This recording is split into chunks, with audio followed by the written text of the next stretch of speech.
I found that it's really, really hard to figure out how to actually risk stratify your vendors, especially when you start to look at the data. And when you look post-incident, does it actually pass your test in terms of how you would risk stratified it? Welcome back, everyone, to another episode of Trust Versus. I'm Jeremy Huval, Innovation Officer at HITRUST. And I'm Robert Booker, Strategy Officer at HITRUST. In today's episode, Trust versus Third-Party Assurance. And the voice you heard at the top of the episode belongs to Mr. Omar Khawaja, a highly respected CISO in the industry. That's right, Jeremy. Omar has been a trailblazer in the cybersecurity field for many years. He's currently Field CISO at Databricks, a leading organization that does data and AI. And it's just always a pleasure to hear his insights and learn from his experiences. I think his experiences are really valuable because prior to Databricks, he was the CISO of Highmark Health, and he's been a member of several boards, including the HITRUST Board of Directors. Yeah, and I think the FAIR Institute as well. They focus on quantitative risk analysis in the IT space. And these are just examples of how Omar has been an advocate for effective security assurances and effective IT risk management for a long time now. Today, we're discussing with him, like I said, third-party risk assurances and how third parties can better communicate the strength of their security system and cybersecurity programs to customers and other stakeholders. And we talk about the fact that these kind of assurance communications are not all the same. Some are good, some are not so great. Yeah, it's a really important topic and one that's really at the top of mind given everything we're seeing across the industry right now and have been seeing for the past few years. Yeah, as you just said, it's not a secret that these reports and assurances are not all equal. Some are quite good. I mean, some can get into incredibly valuable insights, help install confidence, help all parties in a relationship know whether systems are mature or not. But others just aren't enough, fall short. And I think Omar really gives us a great lens on the essential elements of what makes effective communication and how to look at the whole system of trust built through such assurances. Yeah, and we talk about how to balance the ask around strong assurances with the risk kind of introduced by working with that third party. So, it's a long-standing approach to where you ask less of your lower risk third parties and ask more assurances, stronger assurances, harder assessments, longer assessments of your higher risk third parties. But it's kind of cool to hear Omar challenge that whole concept. And I think it's time to challenge that concept because we see more and more big breaches happening from organizations, third parties, suppliers who nobody was calling high risk, right? I think that's right. And, just looking at the past months, it's very obvious that we need to think in a different way about these problems. And, we also need to just think about what we mean when we talk about third-party risk. I mean, am I talking about vendors? Am I talking about suppliers? Am I talking about business relationships I have where we're equal parties, but we work in a system? Is it the vendors of vendors, what some people call fourth-party risk? It's just a really complex space. And I think for the purpose of this conversation, let's just refer to anybody that I exchange information and connect my system to is a third party, regardless of who they are and even regardless of their risk classification. And I think Omar gets into some of that, and I think it's an area that we can all learn from. Yeah, I like that. So we're kind of scoping out the people that are pushing the lawnmower out front, but we're scoping in, systems that maybe host your podcast or update your website that might not touch in traditionally covered data. We're acknowledging that even parties like that still have risk, right? Yeah, Omar's got some practical application of his learnings that in this space throughout the years that he shares with us. And we talk about, for example, questionnaires. Are they good? Are they bad? Do they fit? Do they need to go away? Omar's got some opinions on that we shared, and it was cool to hear his thoughts on that. We steered the whole conversation toward pragmatism and sort of how we apply this. Yeah, I think that notion of finding the right approach to streamline the process is right for all of us. And it was a great and informative conversation. So let's just get into it. Yeah, without further ado, here's Mr. Omar Khawaja talking about third-party risk management.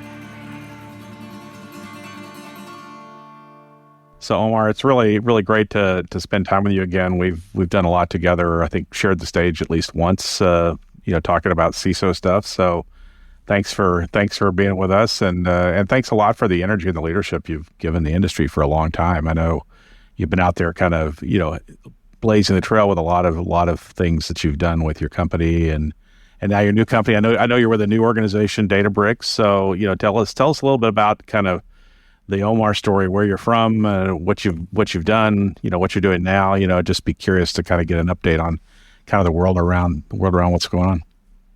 Robert, it's great to be here, and I've always enjoyed working with you. And I've done things until I felt like I got bored and I got pretty good at something, and I realized I wanted to go do something else. And I had a variety of different roles across security for many years until I became a CISO.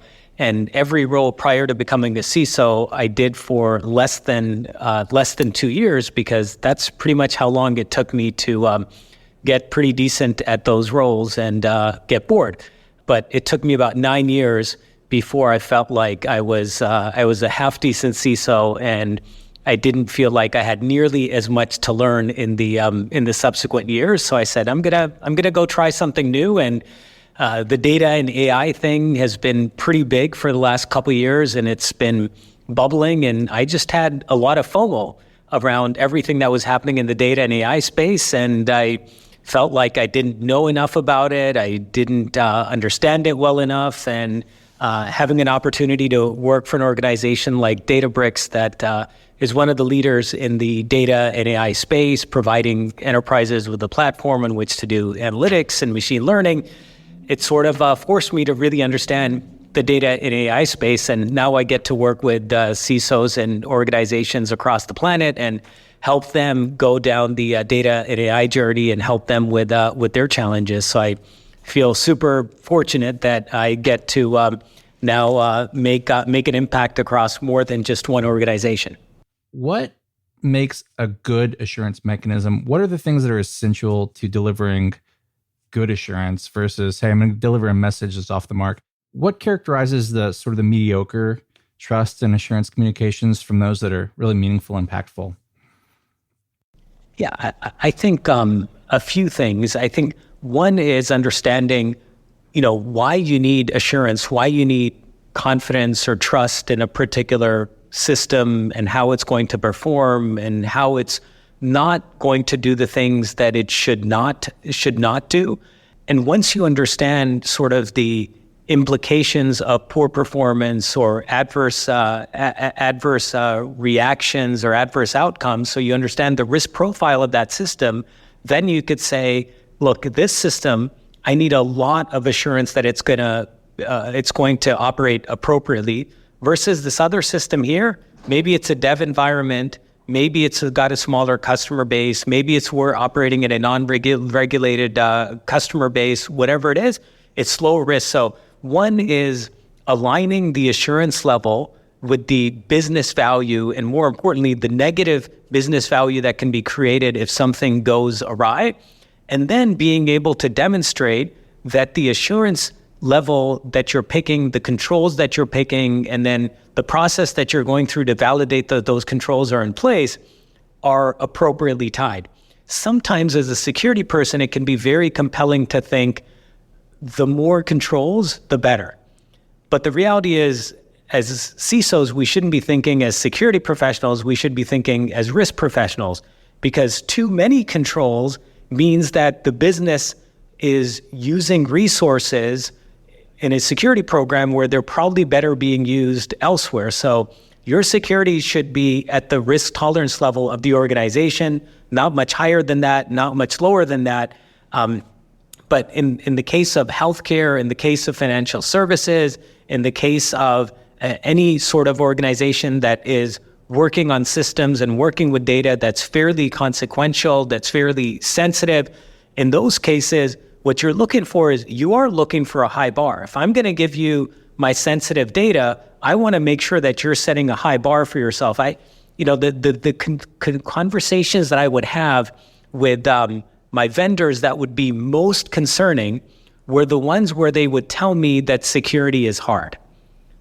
Right? That is the fastest way of eroding trust with your customer, is to tell them it's too hard. And my response to them would be, hey, if you're telling me it's too hard, it's too expensive, for you to adequately protect my data in the way that I and my customers expect it to be protected, I think you might be in the wrong business.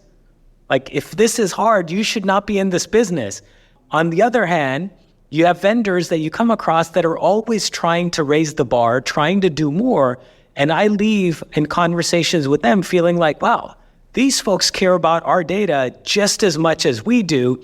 And that feeling, that sort of is, to me, the ultimate in how I build trust, or how I perceive trust with my vendors. If I feel, and if I'm convinced that they care about my data more than I do, now I'm willing to trust them because they're working hard to earn it. Yeah, I can appreciate that. And you brought up an interesting area, dealing with sort of the way trust is communicated between vendors and you as a business, right? And we hear a lot about, organizations, we're going to focus a lot on the higher risk vendors. We've had previous conversations about maybe that's not always the answer, because assurances can be important to classically define lower risk vendors. I think there's been a lot of high visibility breaches that have maybe made that more apparent. Can you speak a little bit about that?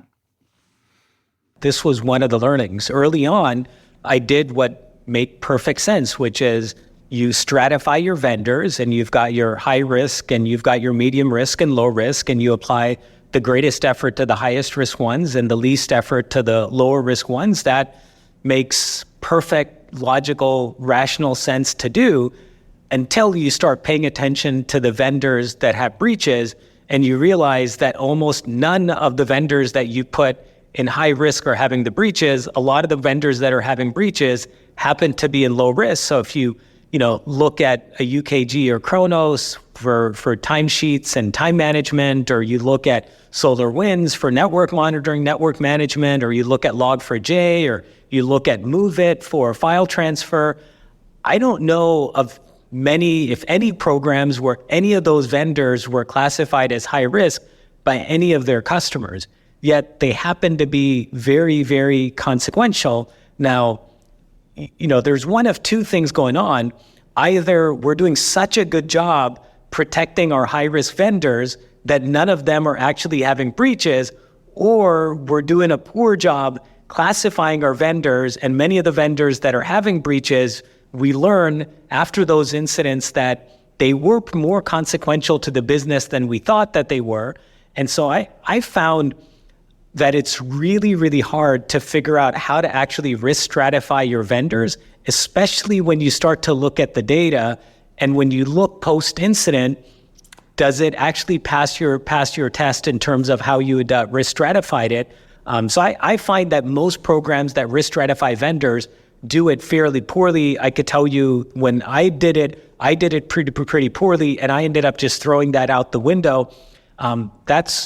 And the other reason is I may have a vendor that the business starts off by saying, hey, they're only going to get 100,000 records of PHI. We're doing a small test with them. I don't know many organizations that are that good at figuring out when the business goes from 100,000 records to 1 million or 2 or 5 or 10. Because once the approval's done, it's a slippery slope. Stuff happens, not that anyone means ill or is being malicious or being deceptive. That's just the way large enterprises work. And so they go and become a big vendor, but you classified them as a small vendor. Now, how do you solve for that problem? And I think if our asset management is imperfect, our data management is imperfect, most enterprises operate in an imperfect world. I think taking the approach to say, you know what, I'm going to try to figure out how to scalably address more of my vendors and effectively set the bar pretty low for what it means to be a high-risk vendor. Yeah, you said something interesting. Scalably address my vendor, set the bar appropriately for the vendors. So that makes a lot of sense to me. So the journey from where you were, you said, okay, I'm going to move from stratification to where I believe you went. How do you make that journey happen? What's the message? How do you talk to your board? What was the process behind all that? Yeah, Robert, I think the first part was figuring out how to set my ego aside and, going from trying to build a third-party risk management program whereby we've got a team in the enterprise that is doing all of this work, doing it by hand, one vendor at a time, one questionnaire at a time, one on-site audit at a time, and realizing that that isn't working as well. And I think that's one of the hardest things as a leader to do, is to accept that I got it wrong, and now I'm going to pivot and do it in a totally different way. Like, the conversation went something like, I think for me, the aha moment was right after a lot of healthcare organizations were having breaches, and I got asked to get in front of many of our customers and talk about what we're doing to adequately protect the organization. And as is the case with security, whenever you solved one problem, then you have a next problem to solve. And so I was running a pretty strong security program, and I felt pretty comfortable going in front of our customers and talking about our security program, and I could wow them with charts and numbers and data and roadmaps and accomplishments. And I had a customer ask me this one simple question. They said, Omar, if you're saying that the HITRUST Common Security Framework is the highest bar in the land when it comes to security controls and protecting data within the four walls of Highmark, well, why isn't that the same bar you're setting for your third parties? Like, why does it matter if our data is within Highmark's data center, or Highmark sends it to one of their third parties and it sits in their data center or their cloud? And I had no good answer for that. And what they basically pointed out to me was the flaw of my thinking of, within my four walls, I set the bar way up here, but outside my four walls, I just have a contract and a questionnaire, and I basically set the bar an inch from the floor. That just made no sense. And the moment that sort of question, I internalized it, I was like, I could not think of any logical response to that other than, if the bar to run our security program effectively was for it to be HITRUST certified, then the bar for any third party to have access to our customers' PHI should also be for them to be HITRUST certified. And that's sort of the conversation that I took to my fellow executives at the company, and that's what I had the conversation with the board. And when it was framed that way, the answer seemed very obvious to everyone. I'm going to pivot a little bit and get into a little bit of the mechanics of all this, because I think some of our audience are people that just want to figure out how to get it done, get it right. And so kind of stepping into that space. So some of these may be areas where maybe we still need to get it better as an industry. So maybe not, it just depends on the topic. But, like we know from talking to a lot of companies, there's all these tools out there, there's different kinds of assurance reports or compliance reports, or even compliance as a system writ large. Thinking about questionnaires, for example, to the point earlier, maybe lower risk, we do less. So we send out a questionnaire, we get an answer back. How do we think about the value of a tool like a questionnaire? Any thoughts on that? I used to think highly of them in the beginning. And then when you're sending out questionnaires, it feels like they make a lot of sense. And we send them out like they're amazing. But when we receive those questionnaires, it becomes very obvious that they're a waste of time. And most organizations do both. And yet there's such a schizophrenic relationship with questionnaires. When you send them out, you feel like they're valuable. But when someone else sends you their questionnaire, I've yet to meet any security organization that says, we love getting all these questionnaires and they're such a great use of our time. And then, of course, I'll ask them, do you send out any questionnaires? And they're like, let's not talk about that. And, that was my organization. We would send out the questionnaires and think that was an awesome thing to do. We would receive them and think that they were a total waste of time. And that dichotomy, that just felt odd. And so we reconciled that by saying, if we don't think they're good to receive and fill out, then why are we forcing and victimizing our partners to do the same? And I think part of it was thinking of our vendors differently. So if you think about your vendors as, we pay them a lot of money and they should do whatever we tell them to, I think that's the wrong mindset. If you think about your vendors as, these are organizations outside of yours that different parts of the business really find that they deliver value uniquely that cannot be gained organically within your own four walls, and you start to think of them as partners, and you start to have empathy for them, and you start to have some humanity for them, you realize, well, why would I inflict pain on you just because I can? how do I do this such that the ecosystem benefits and not just do something because it's convenient, because it's easy, do it because it's actually going to deliver value. So we very quickly ended up pivoting away from questionnaires, primarily because, I'll give you one simple example. In the early days, back when everyone didn't have encryption at rest, you'd get a question that would say something like, do you encrypt data at rest? And I remember once saying to one of the engineers on my team, hey, can you just go to Best Buy, get a USB drive, and put TrueCrypt on it? Check. Yes, we have encrypted data at rest. Right, but is it the right data? Where's the data? Where's the key matter? There's like 10 other questions you have to ask to see if there's actually real value there.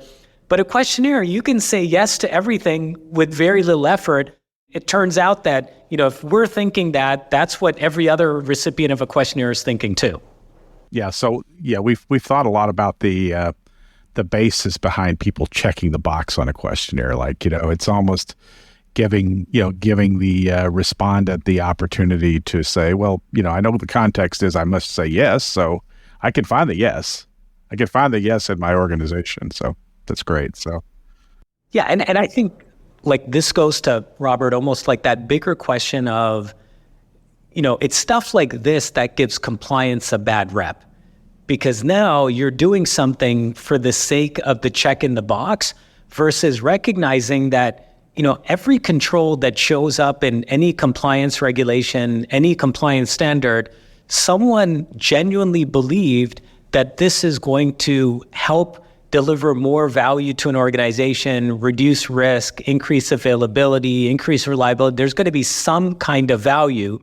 If we don't understand what that value is, and oftentimes we just focus on, can we just get it done? Can we get the check in the box versus asking the question, what is the value? What is the point of it? When we ask that question, we almost always find that there is some business value in compliance.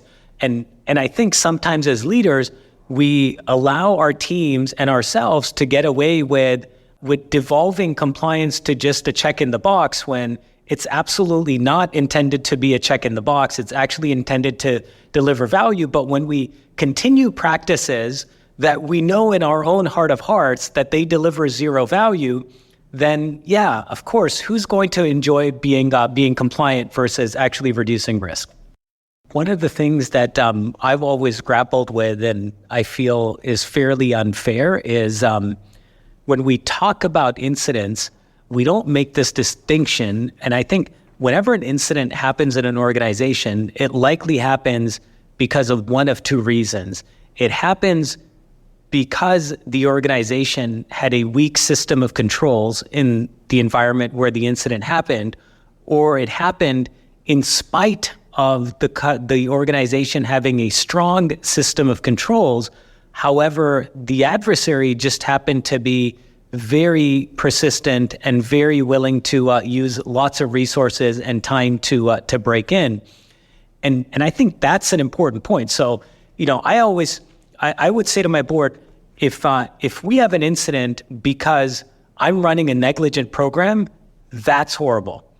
If we have an incident in spite of us running a strong security program, I'm not going to enjoy that day, but I'm going to be willing to sit in front of the board, in front of the judge, in front of the customers, in front of my boss, and explain very confidently, here's what we did, and here's why we thought that was reasonable. And I don't think in the press, in the media, and in the world of sound bites that we live in today, we make that distinction. There sort of is this almost automatic conclusion, if someone had an incident, it must be because they were running a poor program.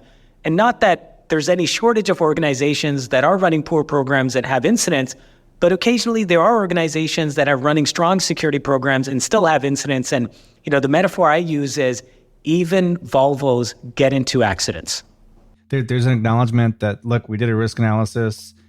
Our likelihood of that threat, we pinned it, and that threat came to fruition. Now we've got to readjust our perception of the likelihood of that threat. It's got to be evolving, but there's acknowledgement, like you said, that, look, Spider-Man can climb over any wall, no matter how high, and there's Spider-Mans out there. So Jeremy, always great insights in talking with Omar. So just reflecting on all that, what did you take away from the conversation? Yeah.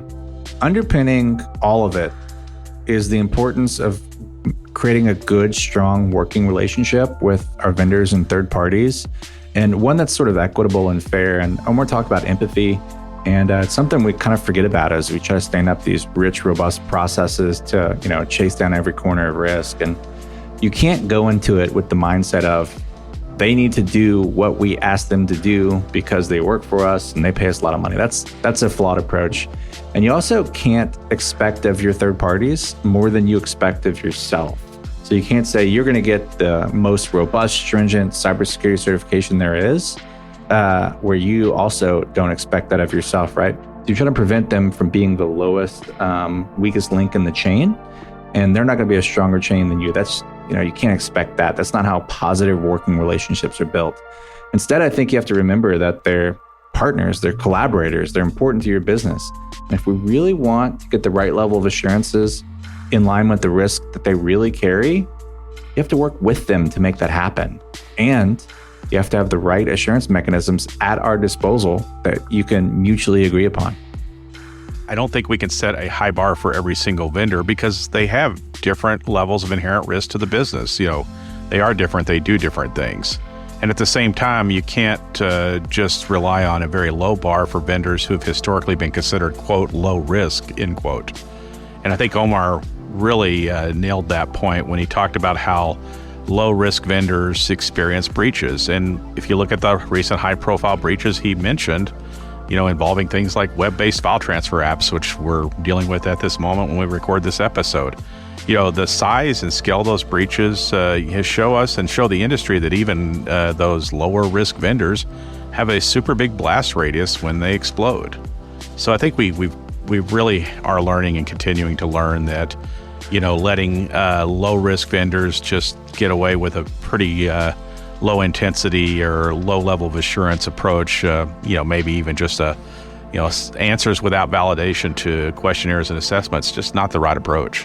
So what's the fix though for those low risk vendors that we're kind of collectively acknowledging are, maybe more consequential than we thought they were? You can't put every single third party in the critical category and expect the highest for every of them, can you? No, that's not going to get us there, I think. So I think we need to think about vendor tiering with a more pessimistic view of what could go wrong, because of an unexpected, outcome. So really thinking about it from a business risk perspective. So, I think most everybody does tier their third-party relationships using inherent risk factors. We advocate for that. But, it may not be sufficient to consider factors only focused upon data exposure, like how many thousands of records of information do we share with them. If you look at ransomware, you look at some of the data extortion events that are occurring, it's the catastrophic impact of business operations that really impacts the industry. So, you have to think about, does the visibility of the vendor and the fact that they are granting a high level of access to the management plane of the system, create a valuable target that attackers would use, to attack hundreds of thousands of organizations. So if you look at some of the management infrastructure vendors being attacked and, correlate that to the fact that some of those attacks are impacting federal government and state agencies, for example, you could say, well, those are probably attractive to certain malicious actors, and, companies can get caught up in the blast because they're using the same technology. Yeah. Is the system potentially a beachhead or a springing off point where an attacker can attack one system and get thousands of successful, unauthorized entries? That's an inherent risk factor that I think often we haven't had to consider in this new world, is that everybody should be considering. And if you do that, I think you'll start to see that your lower risk vendors might not be as lower risk if you have these right kind of inherent risk factors. Continuing to evolve our risk-based thinking around those is going to help us properly align the assurance expectations with that negative business value that can be made if something goes wrong. And that journey toward getting stronger security assurances and certifications from third parties who haven't historically been asked for it, it's not an easy one.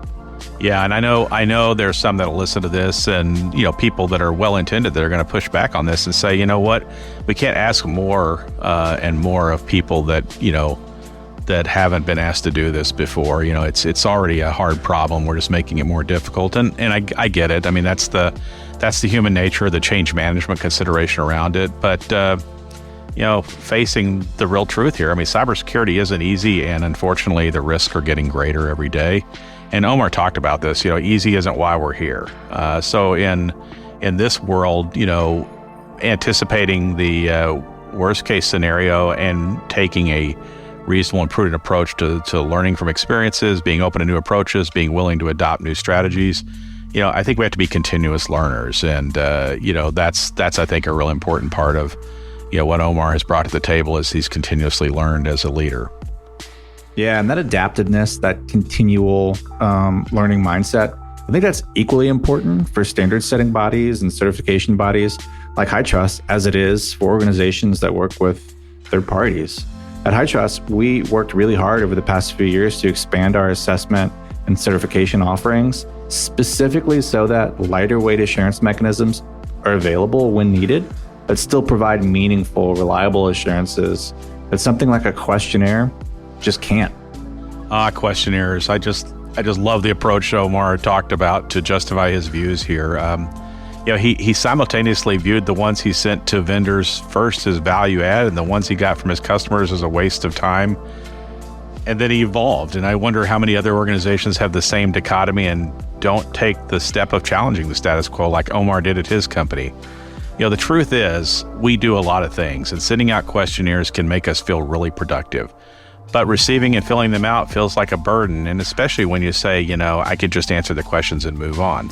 So I think we all have to take away from this that we need better approaches that provide different and appropriate levels of meaningful assurances for third parties of all shapes and sizes. Let's build a system that provides the level of transparency and integrity that we're all seeking. Oh, Robert's dropping the knowledge. Well said. And with that, I think it's time to wrap up this episode of Trust Versus. Thank you all for tuning in, and thanks to our special guest, Omar, for sharing his insights and experiences with us. Yeah, thanks, Omar, for joining us today and for your continued leadership across the industry.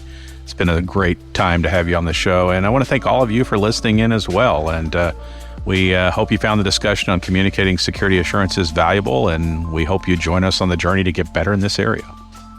Stay tuned for more episodes of Trust Versus, where we're exploring the evolving world of cybersecurity and the delicate balance between trust and security.